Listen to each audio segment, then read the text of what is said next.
This video is sponsored by Willard Heating and Air Conditioning. Schedule your service today. Hey, brother, appreciate you coming in here, giving us a few minutes of your time, man. How are you this morning? I'm great. How are you?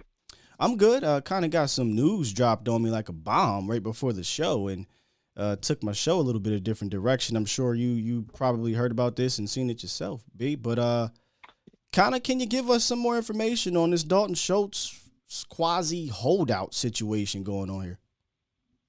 Yeah, I think they're very clearly frustrated in his camp because they thought, get the tag and then they'd continue to negotiate. And I think the Cowboys have just shown very little interest in negotiating anything long term. I think it's pretty clear that they just really intend for him to be here one more year and that they want to, move forward as best they can this season and have a reliable connection that Dak has established. I mean, with Cedric Wilson gone, Amari Cooper, Michael Gallup hurt, I don't think they wanted just all new, fresh faces, essentially. And so I think that's why it was important to them to bring Schultz back just for the year while he developed other connections. But I think that's probably starting to dawn on them a little bit, and they realize that the franchise tag number is below his market value. $11 million per season is below what David Njoku got, and it's below probably the 14 to 14.5 annually that they would want. And so I think that that's just what they're kind of coming to grips with, and feels a little late in the game, I guess, to go ahead and do this. I would have thought you would have just wanted to do this at the beginning of OTAs, but trying to send, somewhat of a message here with a month out before the deadline. Well, I think a lot of us kind of assume that they took Jake Ferguson to eventually replace him. This gives more opportunity for him to get some reps. How are they working him in down there? I was going to say for tight end 2, but I guess he'll kind of be, that tight end 1 now until Schultz gets back. Well, I mean, from what we've seen at OTAs, it'd be more like they're moving up from, him and Peyton Hendershot are moving up from tight ends 5 and 6 to 4 and 5. They've given all the reps to the veterans. And so all the reps have been Schultz, Jeremy Sprinkle, Sean McEwen, and then even Ian Bunting. And so I think they're just kind of, bringing them along, and they're, they still believe in them. It's just I think they want to kind of hold their hand a little bit until they get used to the veteran work and working with the veterans and stuff like that. And so this may accelerate it a little bit, but I mean, a lot of the reps to this point have been, with throws from Ben DiNucci and Will Greer to them.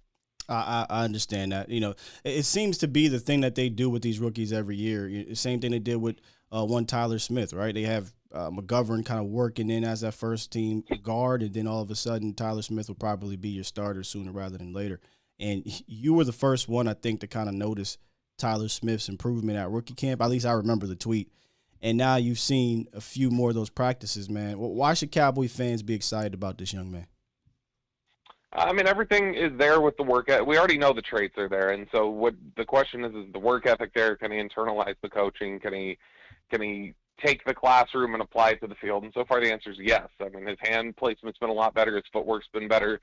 Everything is steadily improving. So rookie minicamp looked better than the Tulsa film, and then the first OTAs looked better than, rookie minicamp, and then the second week of OTAs looked better than the first week of OTAs. And that's all you want to see is just you want to see improvement and that it's landing with him. And I think so far that's exactly what you're seeing. And, he's cross-training at this point. He's doing some stuff at left tackle and left guard, and he's showing improvement in both areas. At left tackle, he kind of stonewalled Micah Parsons at one point last week, and then a couple plays later he was in at left guard and did a really good job reacting to a twist and kind of locked them up. And so he's shown a lot of improvement, and I think people should be really excited about him because the Cowboys are very excited about him. This isn't smoke. This isn't trying to fluff it up and say, man, here we are with Tyler Smith. We're going to have to sell this as a pick we like. They really, really like him.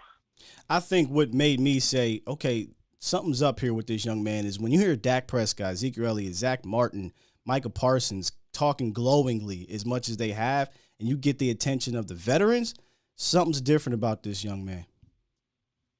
Yeah, I mean, that's what happened last year with Micah Parsons. We started hearing chatter from people about Parsons, and you could kind of see it out there on the practice field. And it's not the shock and awe kind of debut that Parsons had at practices, but I mean, it's on that, it's nearing that level of a guy who's really putting it together and showing like, oh, okay, this is, the same question with Parsons. This is not just a raw football player. This is a guy who's really putting it together.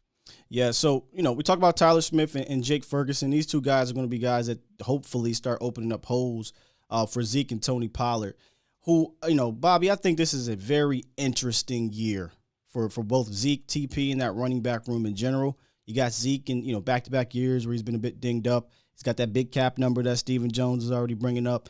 And then you got Tony Pollard entering that contract year where, he might see more touches and show his value to the league. Just kind of your overall thoughts on, what's going on out there with those guys on the field. And then is this group one of those long-term uncertain positions more than we think? Yeah, I think there's a lot of uncertainty just about Ezekiel Elliott and Tony Pollard's futures just because of the way that you hear the Cowboys talking about him, not only bringing up Zeke's money, but also they've made sure to reference that, hey, Tony Pollard's in a contract year. And Chris Hall, their director, or their college scouting coordinator, had said with Mickey Spagnol on DallasCowboys.com recently, had said that, Zeke, Christian McCaffrey, Derrick Henry, guys like this, they may be the last running backs in the league to really get paid. And so that kind of reflects to you that the Cowboys are thinking that you don't really pay backs like that anymore. And so I think that indicates that they're going to want to get out of Zeke's money, be a release or a pay cut, or maybe they negotiate some sort of an extension to massage the cap number this year and reevaluate it at the end of the season to see where he is. But, I think there's definitely some big decisions to be made on Ezekiel Elliott and Tony Pollard. It'll be, I think they'll reevaluate, okay, how much tread is left on the tires? How much have we seen from him? How much can we rely on him? But, they like some of these running backs they have in camp and some of these guys they have, behind them. They really like Rico Dowdle and if he'll be healthy enough to participate. So, they've got options to consider, but, yeah, I think they're going to have to reevaluate that next winter. I've been asking as many people as I can about the seriousness of Tony Pollard and being involved in the passing game more. I can't tell if it's just smoke or because of the injuries to the receivers, or there is a real effort in getting him the ball more with Ezekiel Elliott on the field. And I know it's OTAs, Bobby, so I'm not asking you to blow smoke up me, but is there a concerted effort, it seems early on, for them to get TP involved more? Yeah, I think it's a little bit of both. Part of it's just the lack of receivers that have been available. Receivers 2 through 4 are all hurt and not out there right now. You're missing Gallup, Washington, and Tolbert.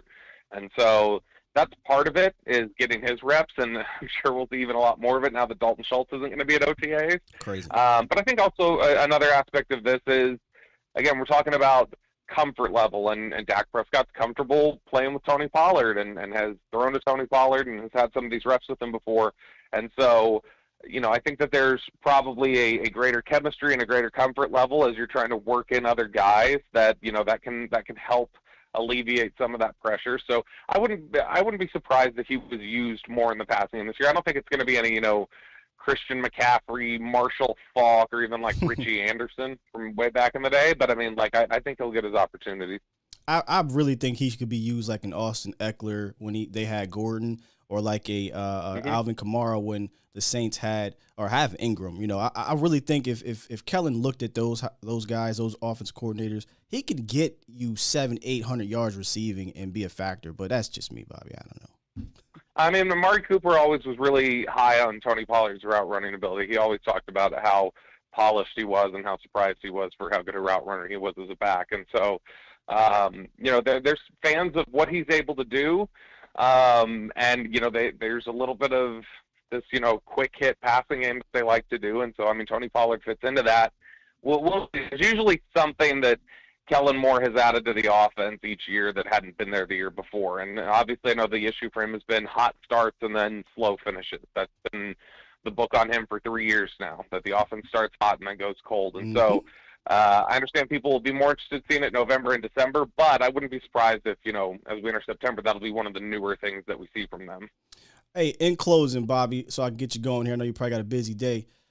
Listen, there was some news that you had reported on a few days ago I thought was interesting in regards to the front office. You brought up Chris Hall and the scouting director, and I noticed there was some shakeup in that scouting department. Can you kind of give a quick explanation on that? Yeah, so they've gone ahead and, Drew Fabianich was one of their national scouts for a number of years. They had Lionel Vital, who was at one point their director of college scouting, then he was their senior personnel executive. Both Drew and Lionel are gone. Lionel's retired now. Drew just was not retained. And so what they've done is they've kind of had a reshuffle. They didn't make any outside hires. They went ahead and and just elevated their own guys. They decided, all right, let's build from within. So Mitch LaPointe was elevated from assistant director of college scouting to director. Then you have Chris Vaughn, who was the Southeast area scout. He's now the assistant director of college scouting, fills in where Mitch LaPointe went up. With his spot open, the Southeast, they're moving Eric Ellingworth from the upper Midwest over to the Southeast area scout. Eric was a graduate assistant at Florida for a couple of years, was on staff there with Nussmeier, so he has some Florida connections, and so that'll probably help him. And then the national scouts that they elevated, they took Ross Winchie from the West Coast. He is now a national scout. He's been responsible for guys like Michael Gallup when he was in the Midwest, Oso Digizua when he's been in the West Coast.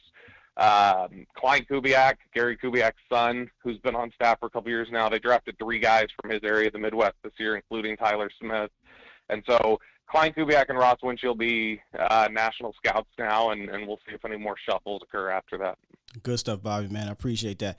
Hey, man, listen, you've been talking about this show, Barry, and I think because of you, I got to check it out. So I'm blaming it on you. It's really good. I don't know what they're doing the last 2 episodes, though. So just I would say, the first 2 seasons are great. The beginning of season 3 is great. We'll have to see where this is going here these last couple episodes. It's getting a little surreal. Do you at least watch Stranger Things? I watched the first season. I wasn't opposed to it. It's just I had so much on my plate. I haven't picked up past season 1. Whenever you get a chance, Bobby, check it out. This last season is fantastic. Fantastic. I'm all about nostalgia, so I'll hit it up. All right, brother. Hey, appreciate you joining me, Bobby. Hopefully we can do this again, man.